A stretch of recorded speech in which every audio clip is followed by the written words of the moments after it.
এনসিপির নেতা সার্জিস আলম বলেছেন, কিছু উপদেষ্টার মৃত্যু ছাড়া কোনো সেভ এক্সিট নেই। সার্জিস আলম বলেছেন, কয়েকজন উপদেষ্টা নির্বাচন দিয়ে সেভ এক্সিট করতে চাচ্ছেন।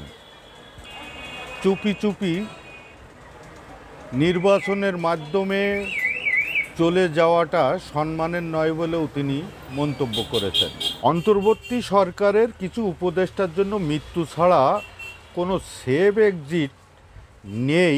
পৃথিবীর যে প্রান্তে যাক, বাংলাদেশের মানুষ তাদের ধরে আনবে বলে মন্তব্য করেছেন জাতীয় নাগরিক পার্টি এনসিপির উত্তর অঞ্চলের মুখ্য সংগঠক সার্জিস আলম। তিনি বলেছেন, কিছু উপদেষ্টার মধ্যে দায়সারা মনোভাব দেখা যাচ্ছে।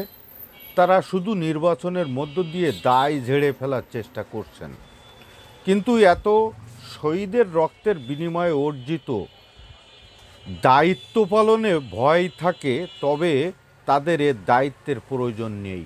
সার্জিস আলম বলেন, যারা এই ধরনের চিন্তা করেন তাদের জন্য মৃত্যু ছাড়া কোনো সেভ এক্সিট নেই। পৃথিবীর যে প্রান্তে যাক, বাংলাদেশের মানুষ তাদের ধরবে।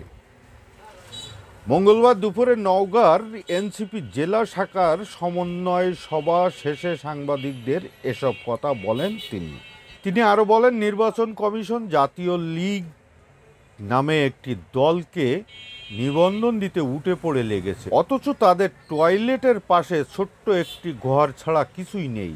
যে কোনো দলকে নিবন্ধন দিতে হলে আগের মতো নয়, সব কিছু যাচাই বাছাই করে প্রক্রিয়া সম্পন্ন করতে হবে। শাপলা প্রতীক নিয়ে সার্জিস আলম বলেন, শাপলা প্রতীকে আইনগত কোনো বাধা নেই। তারপরও নির্বাচন কমিশন স্বাধীন সাংবিধানিক প্রতিষ্ঠান ও ভোটদান পরবর্তী স্বেচ্ছাচারিতার আচরণ করছে, না হলে কারো চাপে পড়ে এমন করছে।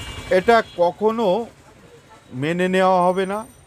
নির্বাচন কমিশন স্বাধীন সাংবিধানিক প্রতিষ্ঠান হিসেবে আস্থা ধরে রেখে কাজ করবে। এক প্রশ্নের জবাবে এনসিপির এই নেতা বলেন, আসন্ন জাতীয় সংসদ নির্বাচনে এনসিপি জোটবদ্ধভাবে কারো সঙ্গে নির্বাচন করবে কিনা সে বিষয়ে দলের প্রধানরা বিভিন্ন রাজনৈতিক দলের সঙ্গে আলাপ আলোচনা চালিয়ে যাচ্ছে। এর আগে সাংগঠনিক ভিত শক্তিশালী করতে আগামী নভেম্বর মাসের মধ্যেই সব জেলা উপজেলার বিভিন্ন ইউনিটে কমিটি দেবে এনসিপি।